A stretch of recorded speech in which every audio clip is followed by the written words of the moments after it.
My name is Scott Ansett. I'm hosting this evening.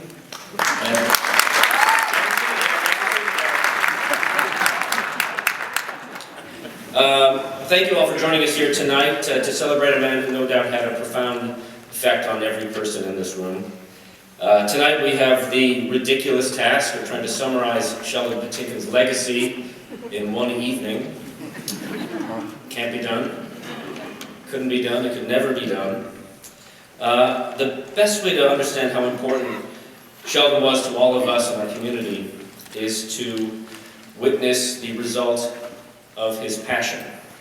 It's in the wonderful performance we just watched. It's in the unwavering excellence of Chicago's most famous and successful theaters. It's in the tiny black box theaters that fearlessly carve a place for themselves in the city of giants. And it's in the struggling, broke artists whom Sheldon emboldened simply by believing in. His influence can't be measured in mere words or stories. But tonight we're going to give it a shot. It's my job this evening to bring out some people who Sheldon loved and who represent a tiny fraction of the thousands of people whose lives were made better by him. Starting with myself. I'm an actor. I worked with Sheldon at the Second City and very briefly at the Steppenwolf Theater, but I first knew him, or about him, at Columbia College. Now, the very first thing I learned at Columbia College when I joined the student body there, first thing, day one, was how to do Sheldon.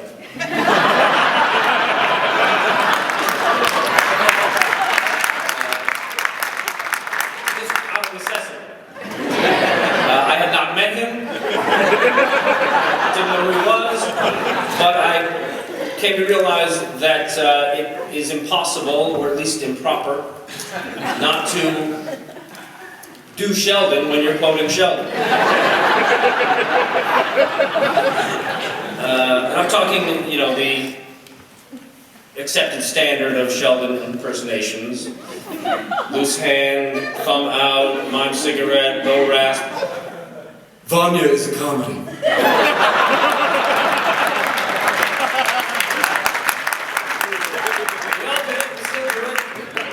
We were doing it backstage just now. You would ask him a long question about how he thinks your show is going, and he would essentially do this.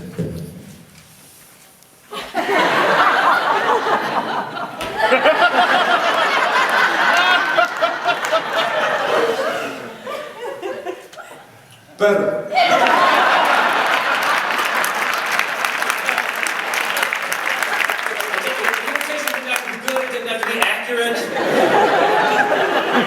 Don't sing. Don't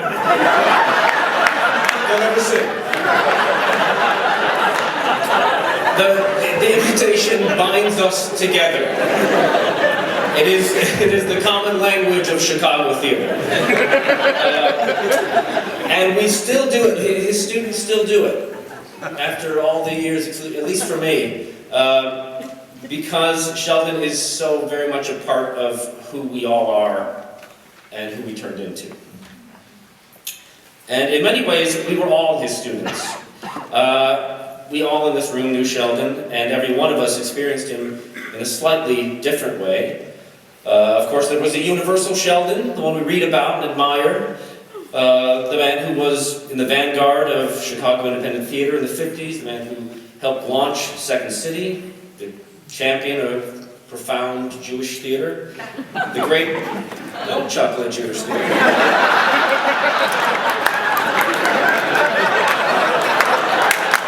There are Jews in the room.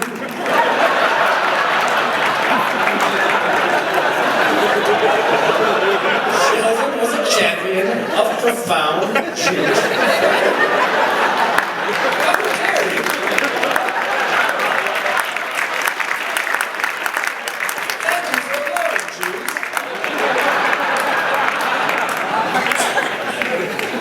And And we know him as the great historian of everything worth remembering. But we each had our own personal Sheldon. He was many things to many different people: a creative partner, a shoulder to cry on, a taskmaster, a lantern in the dark, an attentive ear, a giddy audience, a brilliant pianist, a co-conspirator, straight-up father figure, a clandestine pot buddy.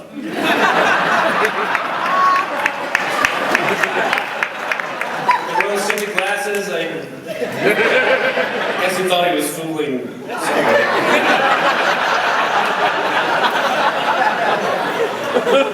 And there are not a few people in this room who will tell you that he quite literally saved their lives. Yes.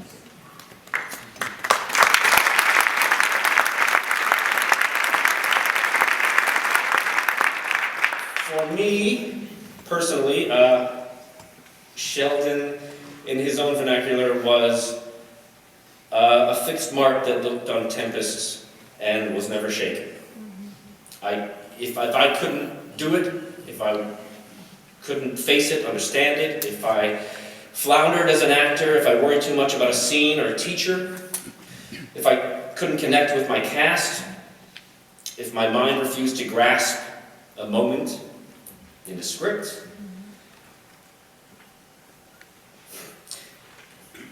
if I doubted that I was an artist,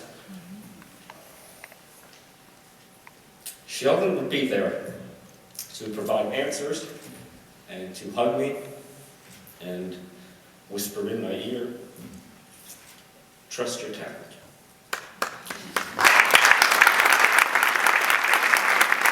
Or sometimes, thank you.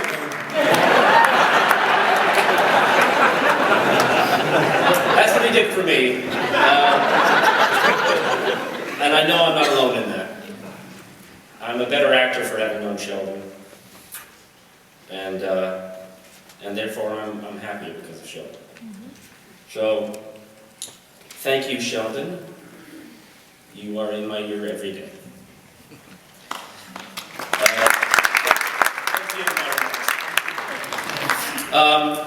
I'm going to bring up some people now who are going to speak to you, people who are very important to Sheldon. The first is the president of Columbia College, Kwang King.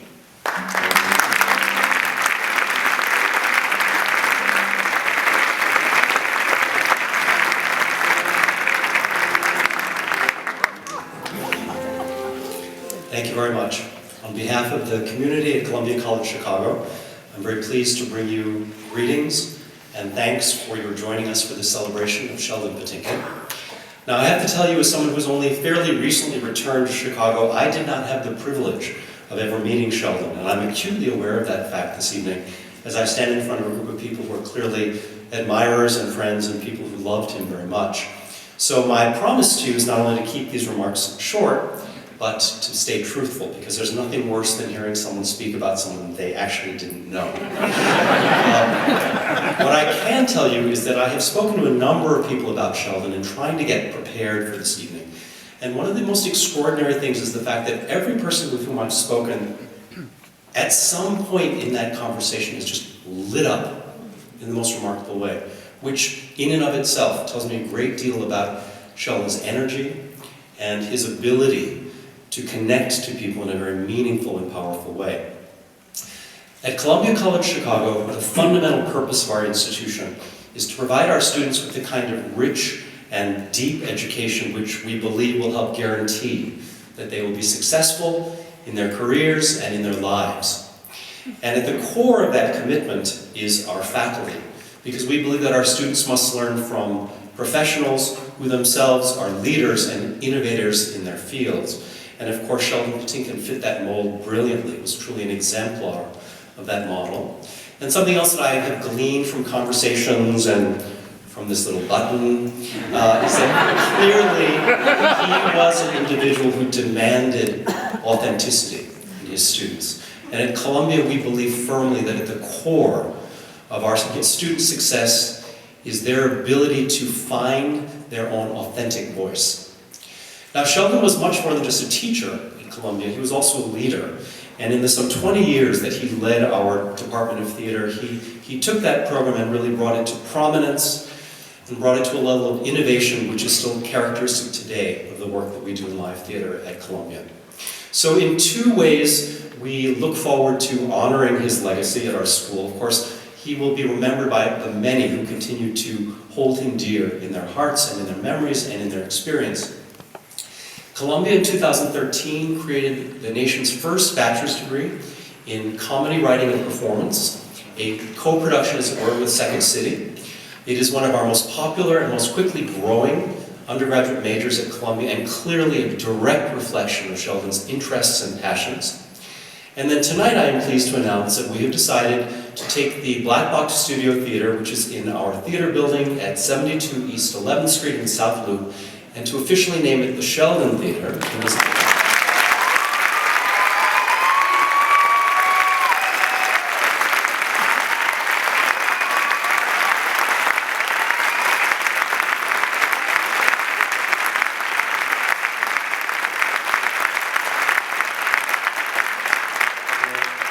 Finishing up the signage, even as I make this announcement, but my understanding is that this was one of Sheldon's favorite spaces at Columbia, and in fact it was where he directed his last two productions while he was on faculty at Columbia College Chicago.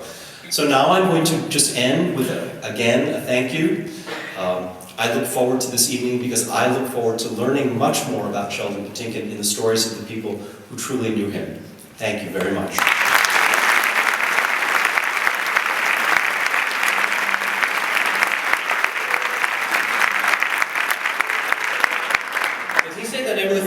The Sheldon Theater.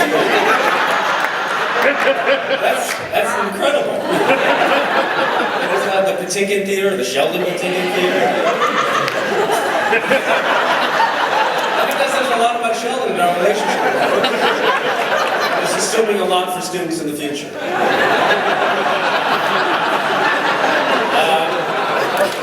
Right now I'm going to bring out another man who worked with Sheldon closely. The the CEO and owner of the Second City, Andrew Alexander.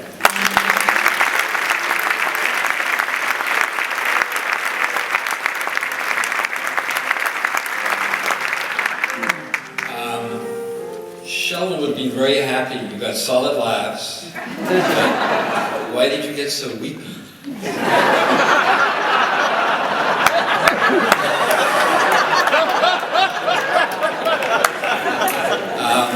I first met Sheldon in Chicago in 1972 when I was working at the Ivanhoe Theater in Chicago. I used to hang out in Second City and got to know Sheldon quite well. He was funny, passionate, and so smart. When we reopened the Toronto Second City in 1974, Sheldon rerouted his life to Toronto for several years. He, along with Cheryl Sloan, Martin DeMond, established the Second City Training Center, which now is the largest school of its kind in the world. Sheldon's guidance and mentoring to the hundreds of teachers and students was truly invaluable. In his capacity as artistic consultant for the last 28 years at Second City, he would see all the shows and give notes to both director and cast. In those backstage note-giving sessions, Sheldon was completely and so comfortably in his element as mentor, teacher, director, and audience member. Thank you, Sheldon. What a life. Thank you.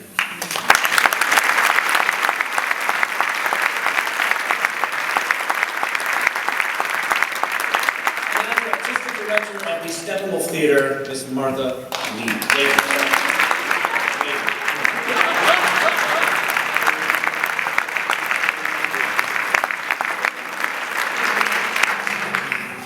I met Sheldon about 35 years ago. I was just out of college and I started taking classes at Steppenwolf when the theater was there in the Hull House on Broadway in Belmont. I was taking scene study classes and somehow that morphed into improvisation class with Sheldon. And somehow that morphed into our moving the class over to the Second City with members of the main stage and the touring companies.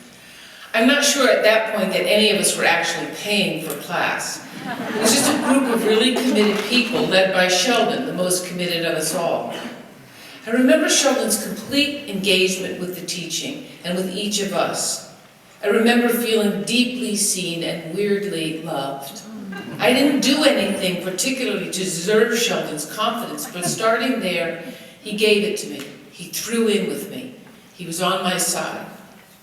The most amazing thing about Sheldon, to me, was that that teacher I met 35 years ago, and even by that time he'd been at it for a while, that teacher's immersion in teaching, his students, and his flat-out belief in the people he was teaching didn't waver.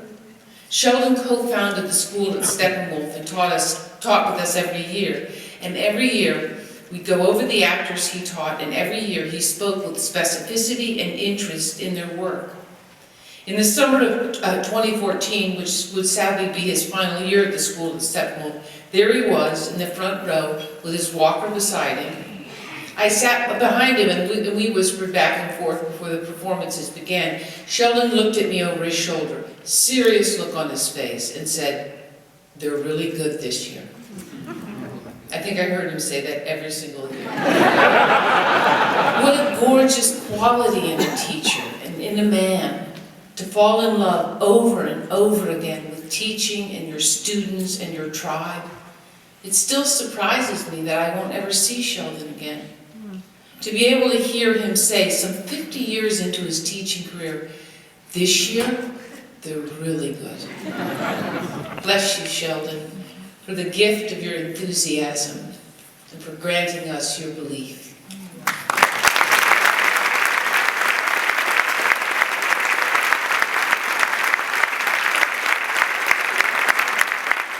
Our next speaker is an actor and a director who has had very successful shows at the Mariarchi Theater.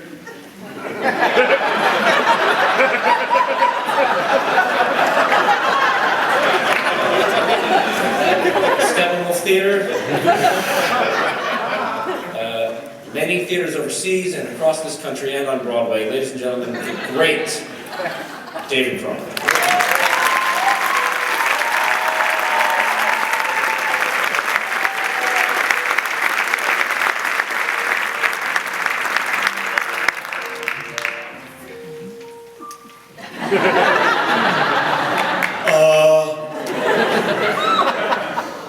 For those of you I haven't seen before, good. And for those of you I have, better. That's good. Not great? Better.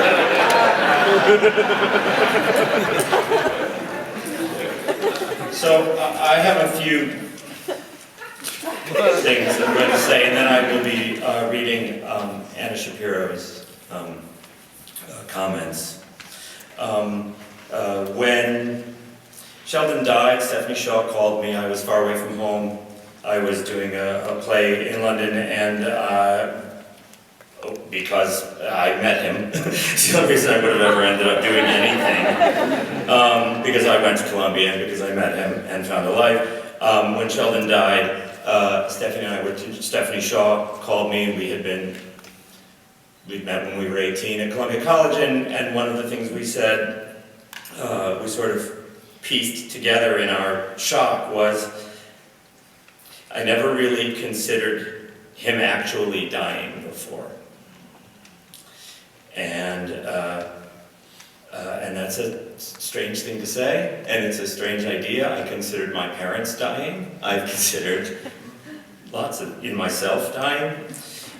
When someone occupies that much of your consciousness, when someone's opinions and input and reactions to things and preferences for things is that fully in your mind, we must block out, I guess, the very real possibility that they might not be there forever.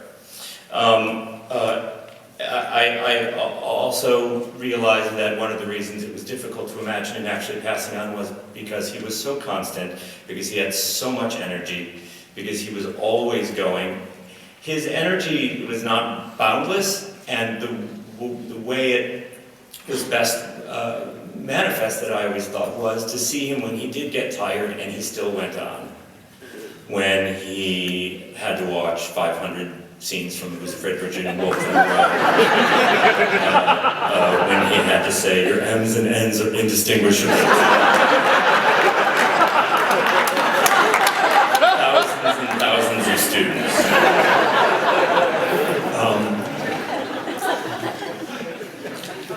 So with him gone, keeping him here becomes very important, and I like to think that's not going to be a problem. It sounds like it's not going to be.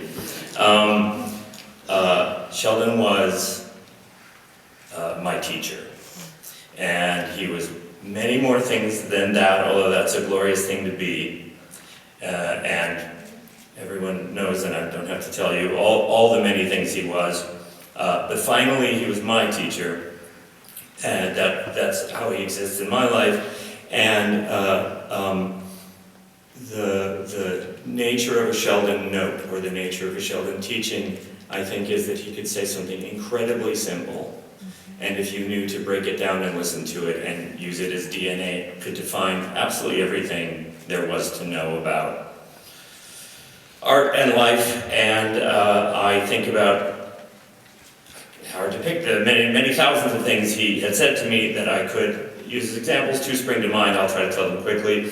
One point, 16 years ago, I was with some people, some wonderful actors, some of whom are here tonight, and we were doing a production of Angels in America, and we were putting it together, and he came, which he always did and taught me to do, which is to tend your friends' previews, watch them, help, offer support, offer advice, and he was there, and it wasn't working, and we couldn't figure out what to do, and it was me and him and Michael Halberstam and a bunch of people, and we were sitting around, and Michael had a theory and I had a theory, and we were talking great, and Sheldon just said, "Don't play the end at the beginning."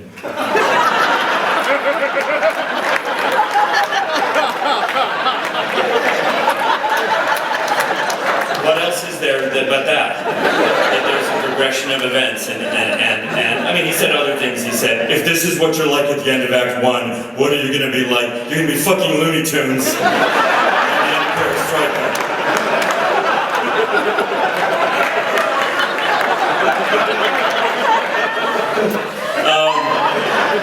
So I'm going to do Sheldon bit. I can't explain how valuable that is, that there's a progression of events, that it isn't all what you decide, that it's one thing and then the next thing and then the next thing and then the next thing. And I'm sure every one of you who's ever been taught by him realize how valuable that is. The one other thing I would say before I get to Anna's is the other thing that I think of every day and has shaped me is I was 20 and I had some opportunity to get my equity card very early, and I said, I have this opportunity. He said, if you get this job, you're going to take it and you're going to do it. And I said, yeah, but then I'll be equity. And he said, then you'll be equity. And I said, yeah, what if I never work again? He goes, then you can quit equity if you never work again. I said, yeah, but then you have to. And I didn't realize, I realize now how he had to hear every single act of whatever he did. You couldn't tell. And I said, yeah, but then whatever I was on about, and he said, David, it's just money. It's just money. What's important and what isn't. So, how to make a play and what's important is what I got from Sheldon, and it's not bad. Sorry, so I've been up here a while, excuse me. This is Anna Shapiro, Snowden in New York. She's doing a play, and I spoke to her yesterday, and she was trying to decide whether she would leave before the snowstorm and come here and get snowed out, and she's in the middle of tech, and she said, what should I do? And we sort of said, well, you know, he'd tell you to stay there, and he'd feel bad about it, and feel sad about it, and he'd tell you to stay there, because those are the sacrifices. So she says some lovely things about me in the beginning here, and I will attempt to read these parts with a certain tenderness. There is something, this is Anna Shapiro, there is something both fitting and ironic about the fact that David is being asked to read this tonight. Fitting because David and I met in Sheldon's directing class at Columbia, and I can honestly say that my friendship with him is one of the many things Sheldon gave me for which I am deeply grateful. It is ironic because it is work that keeps me from attending in person, or more accurately, the responsibilities I have to work, and I would not have work but for Sheldon and what he taught me, so it's really actually his fault that I'm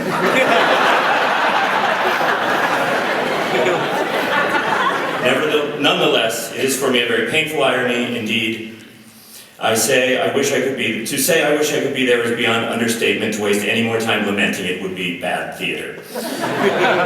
I've spent a lot of time trying to figure out what to say here tonight. There are so many things about Sheldon that matter to me, that still matter, but I doubt they're much different than what mattered to all of you. I was sifting through all of the things he taught me, things that are so much a part of how I make theater that I don't even clock them as lessons. They are just truths, the way things are, the way they have to be. But I bet all his students feel exactly the same way, and I've tried to think about how I loved him completely, easily, sometimes carelessly, or how he loved me, a feeling I didn't even know I needed until it was ripped away when he left us so unexpectedly that morning. A morning I will never forget. But again, it is not just my loss. You all felt it, you all loved him, and he loved all of us. And this made me think about the idea of needing to be special, and why I, at times, can become obsessed with it.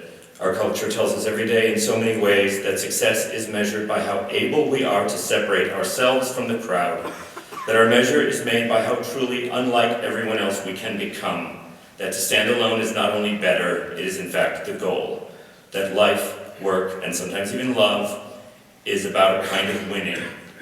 All of this is, of course, a lie, and there was no one who understood the dead end of that lie better than Sheldon. For Sheldon, there was no hierarchy of importance when it came to work. I can tell you that he was as proud of me or disappointed, depending on the outcome, when I worked in storefronts as when I worked on Broadway. His notes, his expectations, his acknowledgments never changed to fit the moment. His attention did not rise or fall with scale. I imagine he felt the same about his own work because he understood and he taught us that the size of the house or the perceived stature of the event had nothing to do with the meaning of the exercise. We were there together to find the story, to make it clear, and to repeat it again and again. And although he did it a million times, he was never not grateful, never less than all in, and never ever too tired, even when he was. And he brought us all along with him, generously, patiently, hoping, certainly in my case, that we would eventually understand that in the end, we were simply lucky to be there, together. That being said, there are a few things better than getting to tell Sheldon something good. Selfishly, he loved those moments most, to watch his face through that thing, that pride thing, and then to hear him say, "I'm not surprised." As if he had always known that you were destined to get everything you ever wanted, but without even the faintest sense that without him, none of it would have ever happened. He was good like that. I feel lucky to have been in his orbit, to have been able to stand in the light of his smile, his approval, his affection, and quite honestly, there are no words to describe what he meant to me and to my family. They say that when someone dies, it's like a library is burned to the ground. I never knew what that meant until now. Quite simply, I adored him and I thought he would always be there. He was the greatest teacher I ever had, an even better friend, and a reminder always of what truly mattered. He was a man who made families when he could have been building monuments. So tonight I'm missing Sheldon terribly. But I'm also missing being with all of you and hearing everything you will share about him together. Mostly, I miss being in the presence of the community he created, one that I'm deeply proud to be a part of, and whose membership makes me feel like maybe I'll be okay. Because if I'm with you, I'm connected to him and never alone.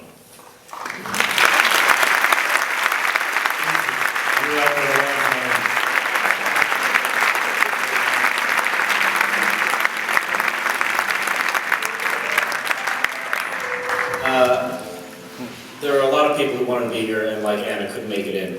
So I'm going to read something as well. Before Second City, before the Compass Players, there was the Playwrights Theater Club, where the teenage Sheldon Patinkin got his start in Chicago theater working with director Paul Sills. The ensemble included actors Vernon and Joyce Piven, who later started one of Chicago's most significant theater training centers, the Piven Theater Workshop. Joyce Piven couldn't be here tonight, but she sends her love to everyone here, along with this memory. Sheldon was 17 when he stage managed Jean Cocteau's The Typewriter, directed by Paul Sills. The production was in the round at the University of Chicago Reynolds Club Theater. Mike Nichols, Paul, and I were only a few years older. We all fell in love with theater at the same time. Sheldon took care of us and that dream through Second City, Steppenwolf, the Piven Theater, and just about every fledgling theater in Chicago. He carried with him the narrative, the oral history of the origins of the great theater that has emerged here in the Midwest. He took care of all of us, teaching, directing, contributing, you name it. There was no computer when the Playwrights Theater existed. No computer, no video, and no film. Just a few photographs that Sheldon possessed. Playwrights included Mike Nichols, Ed Asner, Elaine May, Barbara Harris, Zora Lambert, Eugene Trubnick, Severn Darden, Anthony Holland, and of course Bern Piven. Sheldon, she says, if he were here, would mention everyone, and there were so many. Sheldon kept that narrative alive in the only way available, through oral history. When we directed Ivanov in the spring of 2014, Sheldon gave us his translation without royalties and permission to do whatever we wanted to do with it, make alterations, rewrite, add, etc. His translation was simple and so totally accessible, having pared down as many fully Russian names as possible. He was present opening night, and we were honored to bring him backstage. He was using his walker, and as usual, trying to cause as little trouble as possible. His presence was a gift to us. He was a gift to Chicago theater. His talent, his brilliance, his caring, his generosity. It is incumbent upon us to keep the narrative alive and pay tribute to Sheldon Patinkin. He is a part of our tradition, and there really cannot be any real theater that doesn't evolve through tradition or through theater art. What's that old saying about standing on the shoulders of giants? Bern and I are indebted to Sheldon, along with everyone else in Chicago theater. With love and gratitude, Joyce Piven.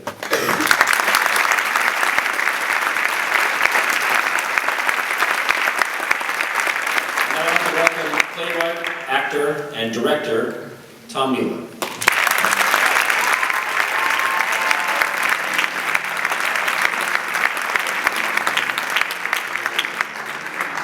I've heard that I had to go after Cromer, my heart sank. Sheldon and I had a long and very interesting relationship, and I'm not going to talk about it. Instead, what I've done is cull some of the wonderful things that his students and colleagues have written about him, and I'm going to share a few of these tonight. Memories of Sheldon. It's from Sasha Smith. The first time I met Sheldon, he was sitting in on a Wild Party rehearsal. I was playing Dolores. The role originated by Eartha Kitt. She was, how old were you then? 19. She was 19. My insecurities were running rampant. Sheldon gave us the most honest, no bullshit notes I have ever heard. My stomach tightened, waiting for mine. He said nothing. No acknowledgement whatsoever. I was crushed. I thought, I'm forgettable. We broke and we began to gather our things for the end of the day. Then this beautiful man, still a stranger, walked right over, held my face, looked me square in the eye, and kissed me dead on the mouth.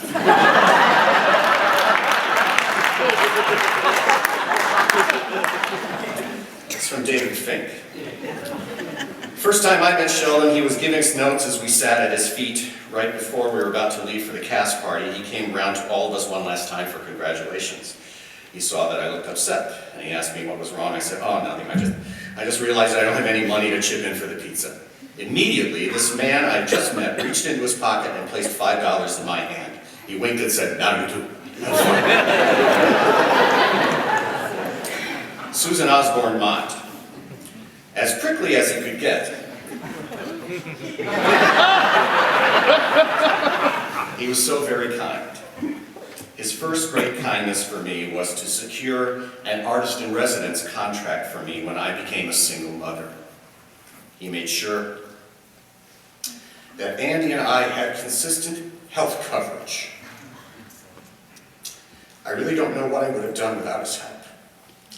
He made Columbia a kid-friendly place. Andy napped in a bassinet in his office. Emmy was a babe in arms during a crossover in Street Scene.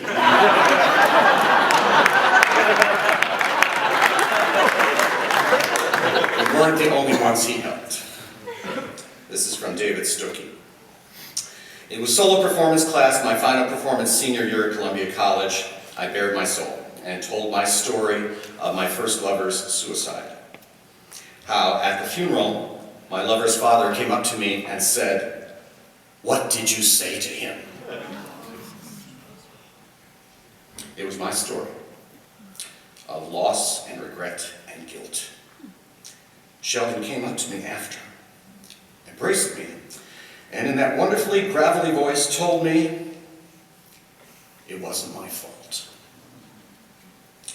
That moment set me free on a brighter path of hope and self-forgiveness, one of the many gifts that beautiful man gave to me.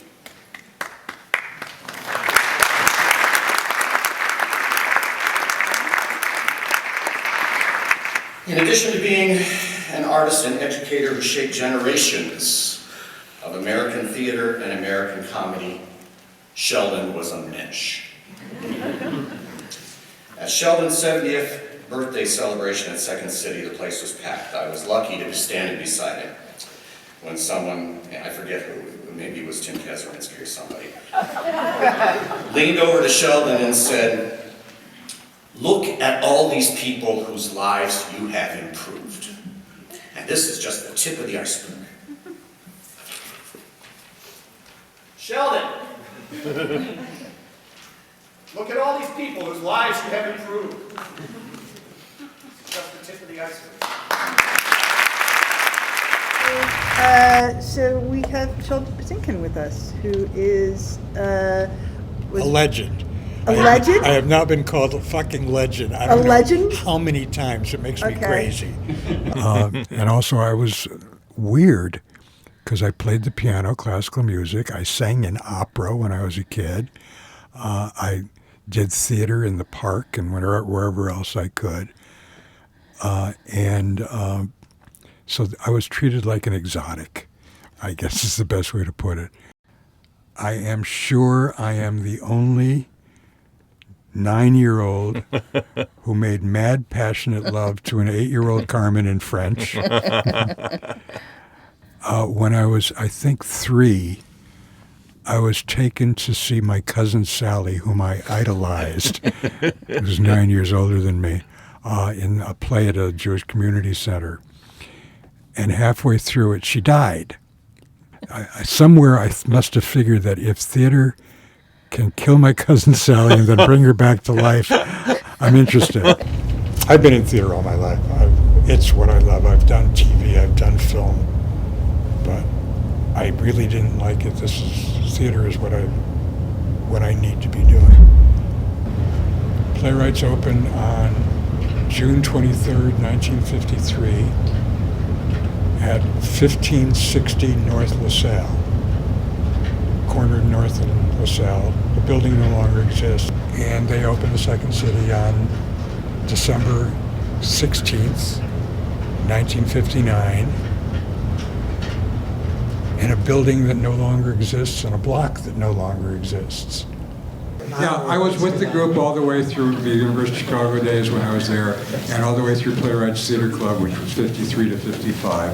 Then I retired from the theater because my parents would have killed me if I hadn't gone on to get my degrees in English literature at the University of Chicago, which I did. And I was teaching for a while, and then one night Bernie called me. It was shortly after Second City opened, and asked me if I was going to be an English teacher for the rest of my life. And I said, "What do you want?" He said, "You want to work at Second City as manager and to help Paul with the shows?" And I said, "Sure." And I was gone for 6 years during my time in New York before I went to Toronto. And then I came back without having anything to do with the show itself until after Bernie had sold it to Andrew. I didn't want to get into it. I didn't want to get into it between Bernie and Dell in particular. And I really just didn't want to get into it. And then I got the Columbia job 2 years after I moved back. And so the first day I walked in as chair in fall of 1980, I got really weirded out. I mean, I knew where I was going, but I finally quoted to myself a line from Albee's The Zoo Story, that it is sometimes, it's not exact, it's sometimes necessary to go a long distance out of your way in order to come back a short distance correctly. And that calmed me down.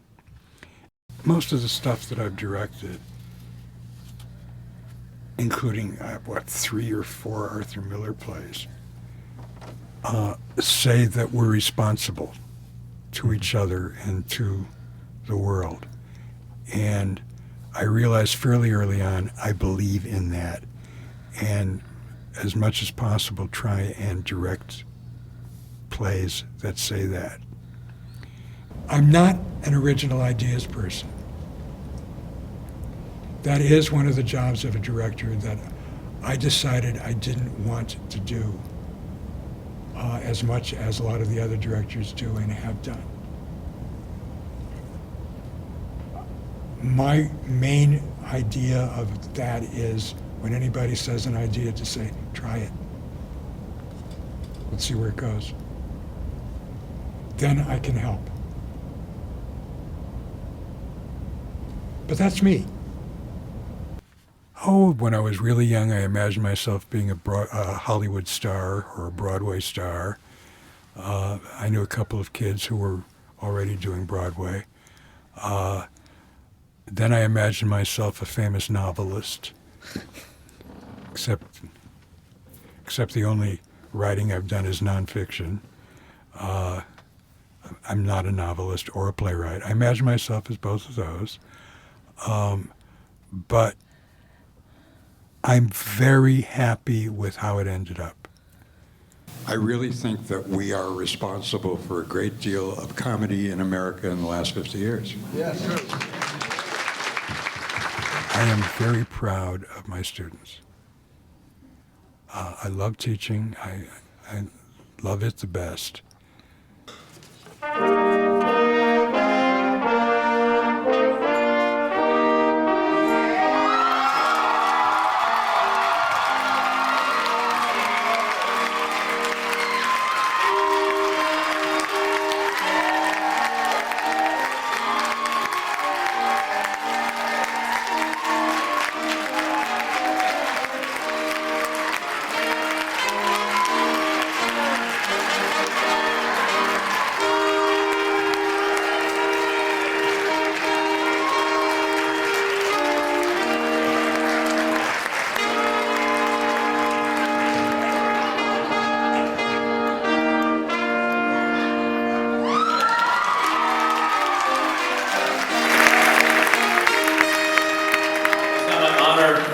To welcome to the stage members of Sheldon's family, Lynn Patinkin and Simon Landon.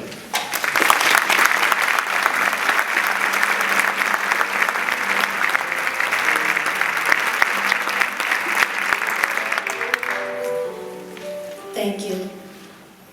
I'm Sheldon's oldest niece. My family and I deeply appreciate the Chicago theater community coming together to honor my uncle. Sheldon was my dad's younger brother. My dad was born in 1926 and Sheldon in 1935. Quite a gap. I asked my grandmother once how she managed not to get pregnant for all that time. She said, that was the Depression. Nobody had any children during the Depression. My sister and I went to Sheldon's office a few weeks after he died. In front of the door, there was a table covered with mementos from his grateful students. I'd like to tell you a little bit about Sheldon's influence on my life. He used to take my brother and sister and I to Riverview every summer. We would go on every gut-churning ride there was together. But there was one thing he wouldn't allow us to do. Riverview had a freak show, and we wanted to see it in the worst way. We begged him to let us go and see it, but he refused. He didn't want us gawking at someone else's misfortune. On the way home, he would roll down the windows and blare out opera. It was excruciating.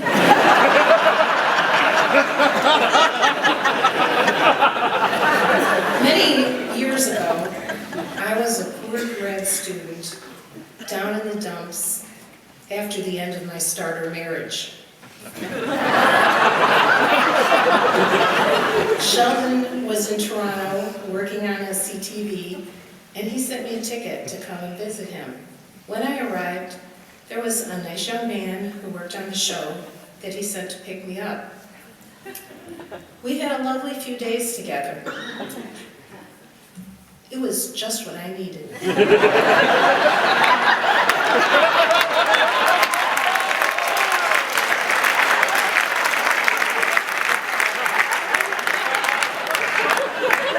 Can you imagine anyone's uncle doing that?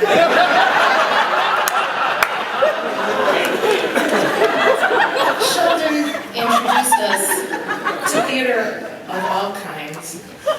I went to all of his plays, including the last one, Into the Woods. We were so touched by the beautiful tribute in the program. I remember going to the Gift Theater to see The Glass Menagerie. Sheldon insisted that I sit in the middle of the first row. My nose was about 6 inches from the menagerie. My friend and I had had a little to drink before we came, and we were so worried that we were going to fall asleep. I don't think we did, but it was really long.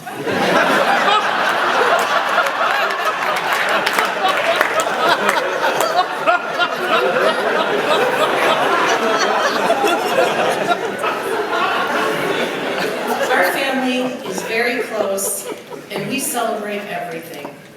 The last time we were all together was for my birthday, about a week before he died. His birthday is a couple weeks before mine. Many of you probably attended our 50th and 65th joint birthday party. This year, I will be 65, and I was hoping we could do it again. I was hoping not to get weepy. One last thing. I miss Sheldon very much, and I think about him every day. But the one thing that I will not miss is Chekhov.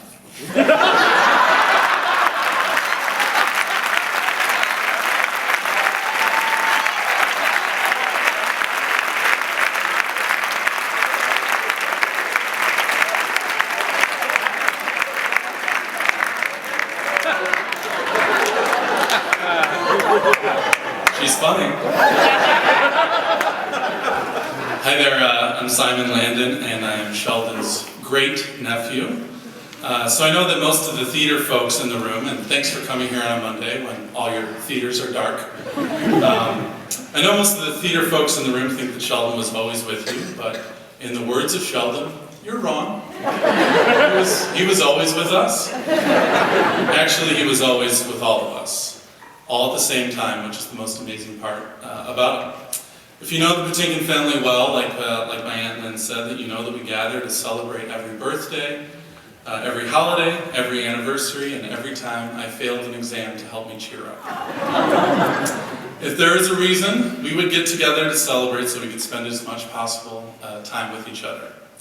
As busy as Sheldon was, juggling his life at Columbia, involvement at Second City and Steppenwolf, and critiquing shows from downtown Chicago theaters to tiny theaters in Schaumburg, he literally never missed a gathering. He would pull out his little black date book, and if he couldn't go because he was meeting a former student at the Bagel, or if he had courtside tickets to a Bulls game, just kidding about that one, we would reschedule. No questions asked, he needed to be there. One thing that has spanned generations in our family is that Uncle Sheldon was always cool. Even when he got older and struggled through several back surgeries, he always knew what was going on in the world of pop culture. He could tell you who Kim Kardashian was, or anybody. He knew who they were. When it came to remembering movies, songs, things about Judaism, people's names, he truly had the most phenomenal memory. Taking his nieces and nephews to the movies was one of Sheldon's favorite things to do, which always included him turning around at least 3 times during the movie to shush the people sitting behind us. Sheldon certainly had his highs and lows when it came to movie selection. He took my mom and aunt and uncle to the classics like My Fair Lady and Sound of Music. And then he took our generation to the new classics like Flubber and Adam Sandler's 8 Crazy Nights. Easily the single worst movie I've ever seen. When I was in between jobs back in 2009 after Sheldon's second back surgery is when I got to know him best as an adult. This is prior to the time he had a full-time caretaker, so I fixed things around his apartment, went out and got groceries, usually consisting of egg salad, tuna salad, and at least 15 to 20 prescriptions, and drove him to various appointments around town. It was amazing to hear of his time living with John Candy in Toronto, backstage at Second City with John Belushi, and his time directing a play in Fresno, California, a town to which he endearingly referred to as the asshole of the universe. I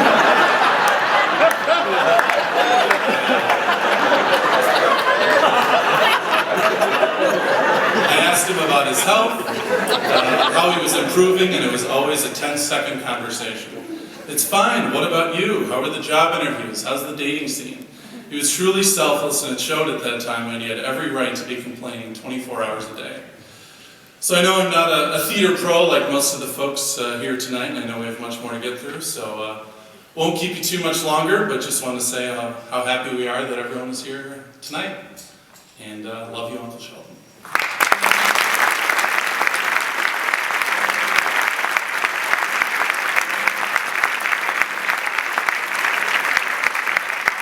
She created the Comedy Studies program with Sheldon for Second City and Columbia College. Miss Ann Libera.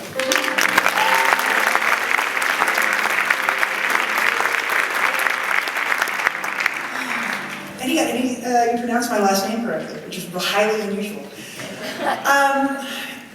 When I was working on this, the thing that struck me is that virtually every job I've had in my adult life, starting with being box office manager at Second City, Sheldon had first.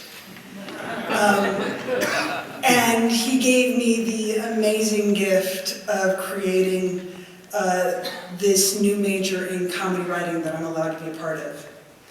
He was a true mentor for every Second City director. The video that you just saw was something he did every year of coming in and talking to the directing students. He was the best person to come give notes for your Second City show in the last week when you thought you'd created the worst flop in Second City history, because he never tried to change your show. But he was the master of the tiny, immediately accomplishable note that made all the difference. Change the tense on the words of the chorus from is to was and be funnier. And it was, always. Sheldon loved ensemble. One of the reasons he loved the Spalding Games is because he believed playing the games made a group of actors into an ensemble. He once said, when asked by a training center teacher whether he believed that an ensemble was as strong as its weakest member, he said, an ensemble is only as good as its ability to compensate for its weakest member. And then he said, and that weakest member could be any one of us at any given time. A lot of us were lucky enough to teach with Sheldon, and my experience teaching history of comedy with him in the Comedy Studies program was like a master class every week. When he moved out of his chair's office at Columbia, he gave me boxes and boxes of comedy books that are in my office now at Second City. And the other day, I pulled out Gerald Mast's The Comic Mind because I was preparing a lecture, and I realized that it was Sheldon's copy, and it had all his notes in the margins. First of all, I want to say I imagine it's a University of Chicago thing, but that book is like a master class in how to write marginalia. But it's also like having a tiny Sheldon on your shoulder. With all his knowledge and all his opinions. At one point, Mass was talking about city lights, and in the margins it says, if this guy compares Chaplin to Shakespeare one more time, I'm going to puke. And then a few pages later, with perfect reader's timing, one word, barf. Here's the thing, Sheldon was funny, But even more, he loved comedy. It was a central part of who he was. So, after teaching with him for so many years, here's what I know about Sheldon and comedy. He preferred Chaplin to Keaton and thought that that specific preference meant something about your character. He did not say what. The Marx Brothers were his absolute favorite, especially Duck Soup. And he could list all 5 brothers in birth order with each of their real names. Also, it's Chico, not Chico, because he chased the chicks. When he was in high school, his parents were worried about him because he didn't leave the house on Saturday nights. He didn't want to miss a single live episode of your show of shows. He thought Sid Caesar was a genius, and he thought Jerry Lewis was a waste of time. He adored Nichols and May and always mentioned the part of their act where they took any literary genre at all from the audience and improvised an entire scene in that style. He was also, shall we say, not a fan of Shelley Berman. He saw a young Andy Kaufman perform his Mighty Mouse routine at the Improv in New York. According to Sheldon, Kaufman would drive a giant ancient Cadillac into the city, speak to no one, and then go onto the stage and do the funniest, most disturbing comedy they'd ever seen. You couldn't offend Sheldon. There was no one who loved the absurd, the strange, the rebellious more than he did. Nothing was too dark or edgy for Sheldon. He reveled in the anarchic and the dangerous. And he had the best quality of all for any teacher of comedy. He loved to laugh. And that's the picture I carry in my head. Sheldon sitting in a chair along the wall of the Second City ETC, watching a scene and laughing his head off. If you get a chance, go to YouTube and find Anne's conversation with Sheldon online. It's just fantastic, about an hour long. You saw part of it up here. I recommend that very highly. Please help me welcome a great actress and a great teacher, Meg Falcon. At Columbia, even when he was the head of the department, all the kids called him Sheldon. And as his Facebook page can attest, a lot of them kept in touch with him long after. He could be pretty gruff, but he was available, and he was approachable. The kids felt free to stop and chat with him in the halls. If he sensed a kid was going through a hard time, he invited them back to his office to talk. And I know of more than one instance where a kid was in financial trouble and he wrote out a check. He was a tough director and teacher. You didn't want to go to one of his rehearsals or his classes unprepared, or you'd risk the wrath of Sheldon. But he brought out the best in his actors, his students, and his faculty. We knew how much he cared, and none of us wanted to disappoint him. We've all been hearing many of the same stories all evening. He hired us and mentored us as actors, designers, directors, or teachers. He sent children's books and Disney videos when we had our kids, called to check on us when we were ill, had an uncanny knack for remembering birthdays and anniversaries, that little black book, supported us by coming to see our shows, and always said, "Love you," and meant it every time he ended a phone call, you left a rehearsal, or you were leaving his office. These past few years with my husband Gary out of town on location, Sheldon was often my date. He wasn't able to drive anymore, so I'd pick him up and off we'd go to dinner at a friend's or to a play, or if he knew someone in the cast, he always stayed after, made sure they knew he was there. He regularly got a group of us together at Francesca's on Bryn Mawr. They knew him well, gave him a good table. We laughed a lot and heard a lot of stories that only Sheldon could tell. We were mesmerized. I miss hearing those stories. I miss seeing him at Columbia and bringing him his coffee in the morning. I miss hearing him yell at the students crowding around the elevators to take the fucking stairs.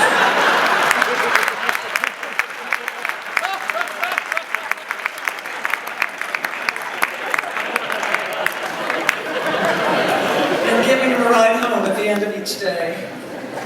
I miss his sarcasm, his wit, and his friendship. I miss our dates. And I really miss hearing that voice say, "Love you." Love you too, Sheldon.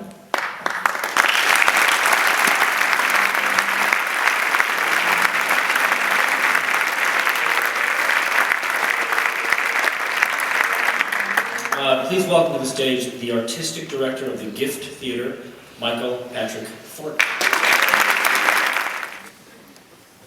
It seems unallowable that Sheldon is gone.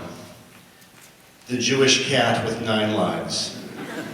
He always rebounded as wry and loving and lip-kissy and gracious and severe and severely gracious and graciously severe as ever. Albeit maybe just a little bit more slowly. Maybe bending a little more gingerly over his walker to give us all a hug and a kiss.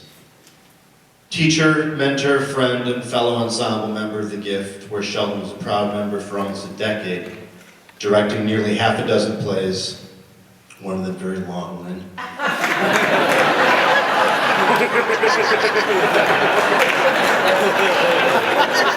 Training us in our lab, he was a living encyclopedia, a waterfall of encouragement, a masterclass in generosity. He was the Yoda to our Skywalkers, the Splinter to our Teenage Mutant Ninja Turtles.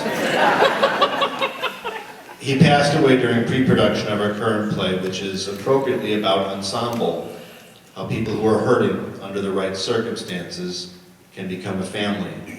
And the Gift would not be the Gift or the family it is without Sheldon, who first trained some of us at Steppenwolf, then directed our first play, showed us which translations and adaptations of Chekhov were the most effective and why, which scotch to drink, and how a director could properly piece out after a rough stumble through by using the 10-minute break to, quote-unquote, go feed the meter.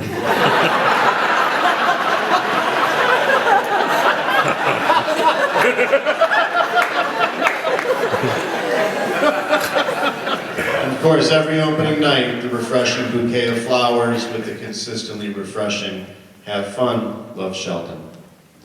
I'll always remember the day at Ruth's Chris Steakhouse when, after being nervously, silverware clatteringly asked if he'd, like to join the Gift, Sheldon put his silverware down and some tears filled his eyes, and after a second of thought said, "Yeah, why the hell not?" But of course we can't claim him. None of us can. Be preposterous. We may as try to claim the air or the sunrise. Sheldon belonged to everyone. He was and is a gift to the world. Sheldon showed everyone here tonight what it means to truly be ensemble by how he lived.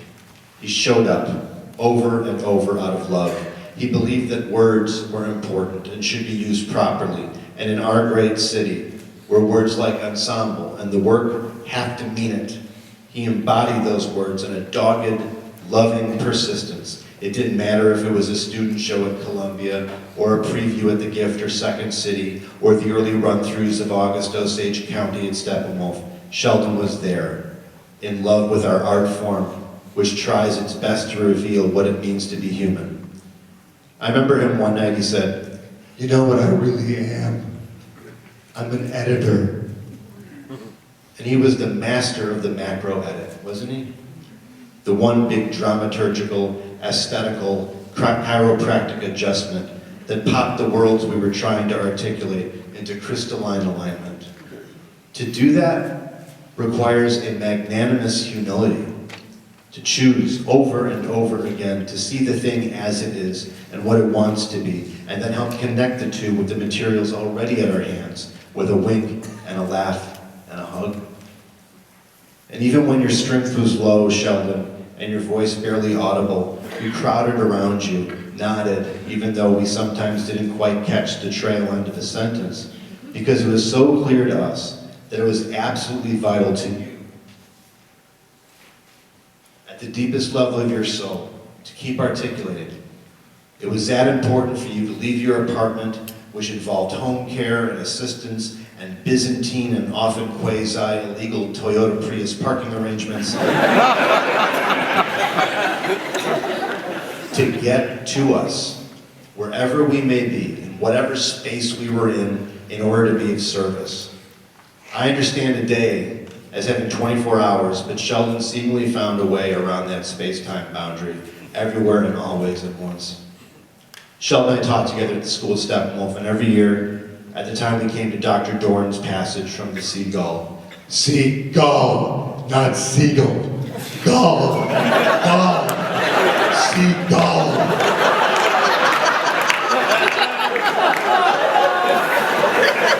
The seagull, seagull.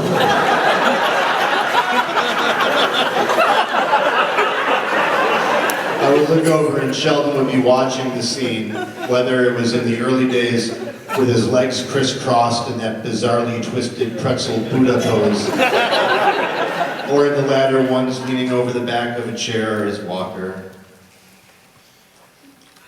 And his lip would always quiver, and he would always be smiling and crying at once, himself that uniquely Chekhovian tornado of feelings, completely immersed and in love with this quick, tiny passage and the way the young actors were doing it. This is the passage from the sea. Go. Dr. Dorn is asked what city he finds most pleasurable, and he responds, Genoa, because of the crowds and the streets. Evenings, when you left your hotel, the entire street was full of people, and you drift along with the crowd, no destination in mind, just back and forth. It becomes a living thing, and you become part of it, spiritually as well as physically. You begin to believe that a universal world soul is possible. Like in your play, Constantine, do you remember? And I am the universal soul. Yes, you are, Sheldon. And yes, we remember. It seems unallowable that our friend Sheldon is gone. But now he actually is everywhere. How painfully, wonderfully appropriate. We love you, Sheldon. Have fun. Ladies and gentlemen, an invaluable jewel in the crown of Columbia College, Caroline Lotta.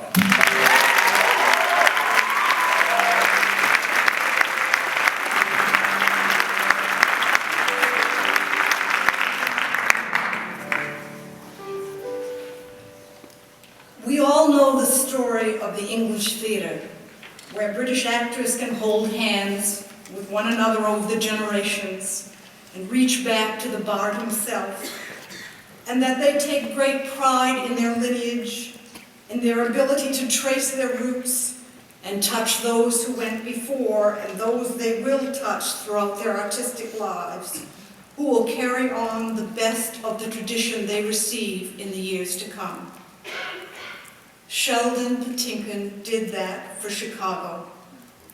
Many years ago, he began to spread his roots, and Chicago theater artists are proud to have been nurtured by him, to be, in the best sense of the word, his descendants. Through his own professional work and the artists he encouraged, especially those he hired to share his work at Columbia, and through the influence he had on countless students who passed through that program and others he taught elsewhere in the city, Chicago theater has flourished and will continue to do so. He was a visceral example of what creating an ensemble is all about. When I came to Columbia over 34 years ago, I realized I had come upon a very, very special place.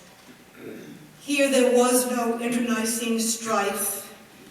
If Sheldon hired you, if he stamped you with his imprimatur, then you were good.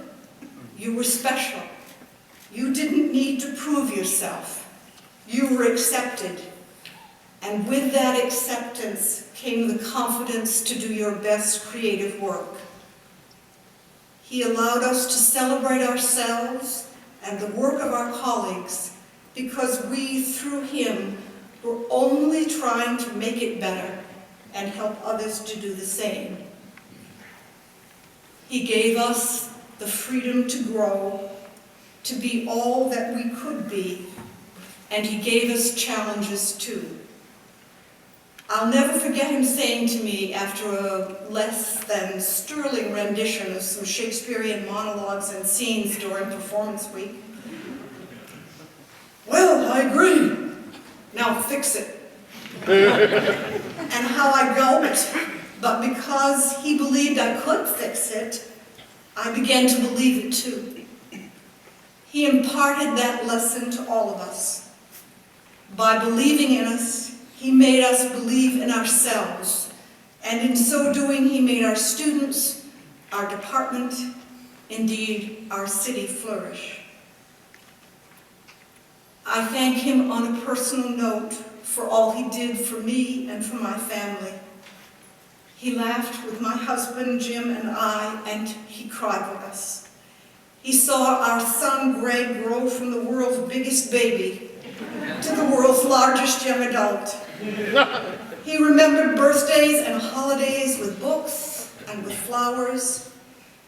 He always treated me with the utmost respect, both when I reported to him and when, for a period of time as academic dean, the reporting structure reversed. When I stepped down, he welcomed me back with open arms and made me know it was okay to come home. He was my mentor, sometimes a pseudo-dad, and most importantly, he was my friend. And I know I speak for all of us when I echo that last sentence. He was and always will be our mentor and our friend. Sheldon, we love you with all of our collective hearts. And now, with apologies to Shakespeare's Henry V, this day is called the honoring of Patinkin. We that outlive this day and come safe home will stand a tiptoe when this day is named and rouse us at the name of Sheldon. Old ones forget, yet all shall be forgot. But we'll remember with advantages what feats we did with him. Then shall our names, the Columbians, faculty, staff, alumni, and students, the Steppenwolfians, the Second Cityans, the other theater colleagues and collaborators, his friends, his family. This story shall the teacher teach his students, and Sheldon shall ne'er go by from this day to the ending of the world. But we in it shall be remembered, we few, we happy few, we band of artists, and gentlefolk in Chicago and beyond now abed shall think themselves accursed they were not here, and hold their personhoods cheap while any speak that played with us during St. Sheldon's heyday.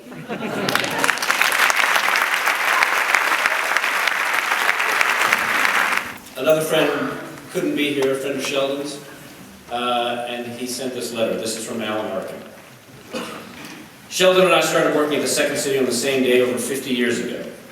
We didn't pay much attention to each other in the beginning. He was in the box office mostly, I was on stage. We became friends one day when Bernie Solomons, our producer, said he wanted to start a film series on Saturday mornings. Bernie said he needed a couple of volunteers to run it. I raised my hand, Sheldon raised his hand. Bernie told the two of us to design a list of films for the series. I said to Sheldon, why don't you write down your favorite 20 films, I'll do the same and we'll compare notes. Sheldon went off and wrote his list. About 4 minutes later, we met up, we compared lists. They were exactly the same. We became friends on the spot and remained friends till the day he died. And throughout the 50 years of our friendship, we always had the exact same lists. Sheldon's brilliance was only exceeded by his kindness and goodness. I have never known a better listener. He could have done many things with his life. Among other things, he could have been a great therapist, he could have been a great rabbi. He chose to grace the theater with his presence. There's not one day that goes by when I don't think about him. I miss him terribly. Eleanor.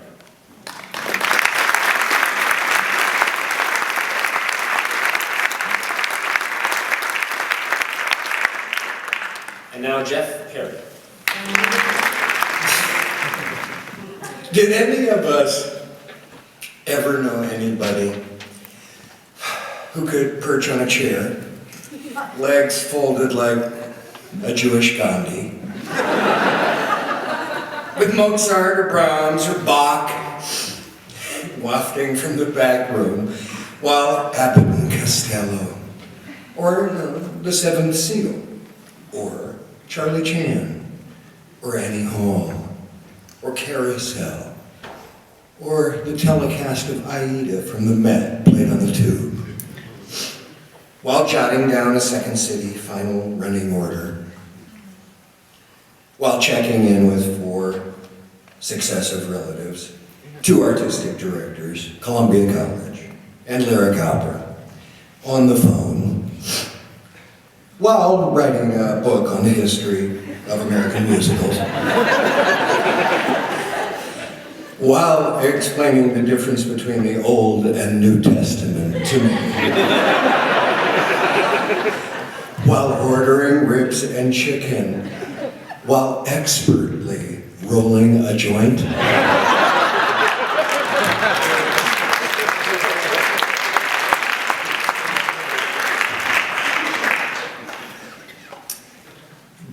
Vernon Joyce Piven brought Sheldon to the basement in Highland Park. I don't know why I love the team sport of theater more than anything, besides my family.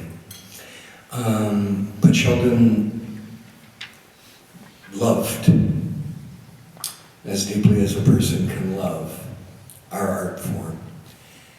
I had never heard him articulate what he said here in that beautiful moment.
Nothing's quite so clear now. Things like things. Feel you've lost your way.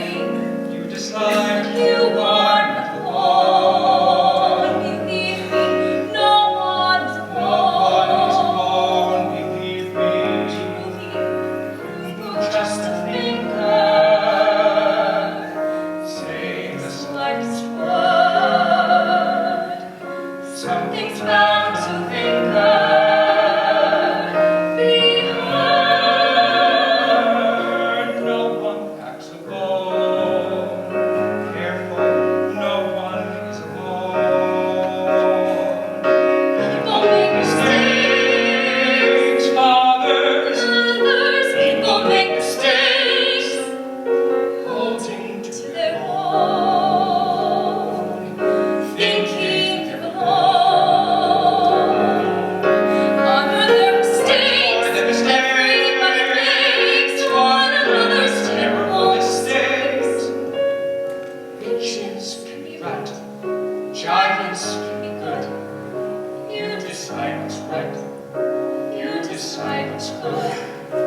Just remember, some